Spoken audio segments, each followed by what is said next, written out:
पांडुपुत्राणां पवित्रम् अभिदद्महे श्रुतं हितोपदेशाय यज्जने पर्यवस्यते। एक बार एक व्यक्ति इंटरव्यू देने के लिए गया तो सामने बैठे इंटरव्यूअर ने वो व्यक्ति को एक प्रश्न पूछा, आपको कोई व्यसन है?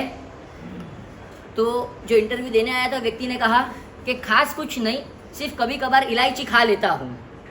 मतलब इलायची आप रोज़ खाते हो? नहीं, जब मैं सिगरेट पीता हूँ तब इलायची खा लेता हूँ। तो आप सिगरेट रोज़ पीते हो? नहीं, जब मैं दारू पी लेता हूँ ना तो उसकी बात से छूटने के लिए सिगरेट पीता हूँ। आपको दारू का व्यसन है? नहीं नहीं नहीं, दारू रोज़ नहीं पीता, मगर जब जुगार खेलता हूँ तब दारू पी लेता हूँ। आपको जुगार की आदत है?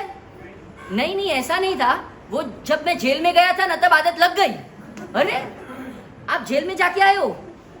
हाँ, वो क्या हुआ कि एक बार मैंने पॉकेट मार लिया ना तो जेल में जाके आया। आप पॉकेट भी मारते हो? अरे वो कैसा था कि मुझे वेश्या के पास जाना था ना तो पैसे नहीं थे, इसीलिए पॉकेट मारे। आप वेश्या गमन करते हो? नहीं, ज्यादा कुछ नहीं, सिर्फ इलायची खाता हूँ। अभी इलायची से शुरू हुआ, आदत सिर्फ एक थी। कहने का भावार्थ मुख्य यही है, ये छोटी सी एक शॉर्ट स्टोरी होममेड प्रोडक्शन है, वो समझ लेना। पर इसका मुख्य जो उपनय मुझे आपको देना है, जो समझाना है कि हमारे जीवन में व्यसन एक आता है, मगर क्या क्या लेकर आता है, क्या क्या। जो स्मोकिंग करने वाले हैं वो सिर्फ स्मोकिंग नहीं करते, उसके साथ बहुत से एडिक्शन में हो जाते हैं। जो पीने वाले ड्रिंकर्स होते हैं वो सिर्फ पीते नहीं हैं, बहुत कुछ पीते, बहुत कुछ पिलाते हैं। एक व्यसन, एक आदत। आज आपको सबसे पहले मैं एक चीज़ बताऊंगा। कोई भी क्रिया जब आप एक बार करते हो ना, फॉर एग्जाम्पल आपने एक बार चाय पी, फॉर एग्जाम्पल आपने एक बार कोई भी क्रिया करी, तो वो तब तक आचरण है। क्या? The thing which is performed only once, एक आध बार, वंस और ट्वाइस में भी, वो क्या है? एक्शन, आचरण। And that action when performed continuously becomes addiction. क्या? एक का एक आचरण जब रोज बरोज आदत में लग जाए तब वो आदत बन जाती है, और वो ही आदत जब हैबिचुअल हो जाते हैं, उसके बिना जी ही नहीं सकता, तड़प लग जाती है वो, तब वो व्यसन बन जाता है। 3 स्टेज है, पहले आचरण, बाद में आदत और लास्ट में व्यसन। व्यसन मतलब क्या बताए? एक बार लग गया व्यसन, एक ऐसा चेप, ऐसा चेप। कोरोना तो शायद मैं बोल रहा हूँ, लग भी गया होता ना तो आपको एक बार इस भव में मारता, मगर व्यसन का चेप ऐसा, एक बार लग गया भवो भव मारता है। मुख्यतया 7 व्यसनों की बात हमारे आर्य संस्कृति में आती है। उसमें सबसे पहले नंबर का आता है जुगार, जुआ। बहुत से लोगों को सट्टेबाजी, सट्टा भी उसमें ही आ गया। हाँ, सिर्फ आप पत्ते से खेलो, वो श्रावण का महीना आता है ना तब ये सब होता है। बहुत से लोग जाते हैं उसमें, मुझे सब पता है। बहुत से लोगों को वो आदत होती है, तो वो जो पत्ते से खेलते हैं वो एक फैकल्टी है। वैसे ही सट्टा जो लगाते हैं, IPL लगती है तब सट्टा लगाते हैं, MCX में सट्टा लगाते हैं, ये सब क्या है? जुआ। और गुजराती में एक बहु मस्त कहेवत है, हारियो जुगारी बमणु रमे। सुन, एक बार आपको लत लगी, और लत भी लगती कैसे? एक चीज याद रखना, लत आपको लात मारती है, हमेशा का सिद्धांत है ये, सिद्धांत। एक बार कोई भी चीज की आपको लत लग गई, वो निश्चित लात मारेगी, और जब जब लात मारती है ना वो लात खाने की भी इच्छा होती है, इसीलिए और उसमें अंदर घुस जाता है। एक बार जुगार में कोई जुआ हार गया, पैसा तो लेना ही है, चलो दूसरा लेके आता हूँ, खेलूंगा, फिर ज्यादा आएगा, फिर से हार गया, फिर तीसरा लेके आऊंगा और खेलूंगा और हारूंगा।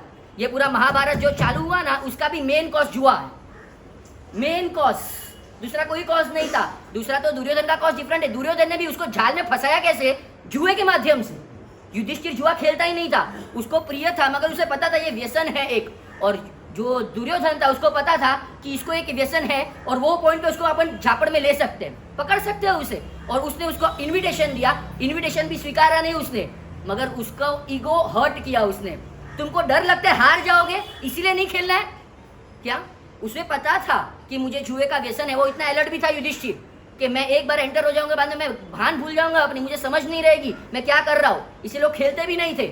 मगर दुर्योधन को उसका वीक पॉइंट पता था, और वो वीक पॉइंट पे उसने प्रहार कर दिया कि तुमको डर लग रहा है, हाँ हार जाओगे इसके लिए। और उसको अंदर का पहले तो एक व्यसन था, और उसमें साथ आ गया ईगो। क्या? अहम सबसे बड़ा वहम है आपके जीवन में। आपका एक व्यसन आपका पूरा आसन हिला देगा। आसन से आपके पास जो सत्ता रहेगी, जो संपत्ति रहेगी, जो सौंदर्य रहेगा, जो स्वजन रहेंगे, जो समाधि रहेगी, समाधि in the sense mental stability, वो भी पूरी हार्म हो जाएगी सिर्फ एक व्यसन के पीछे, एक व्यसन के पीछे। आपको नहीं पता, ये तो मैं दोनों बेनिफिट दे रहा हूँ, एक spiritual benefit and physical benefit. Spiritual benefit मुख्य यही है कि आपको जब भी इच्छा होगी कुछ अच्छा सत्कार्य करने की तो ये बैरियर नहीं बनेगा।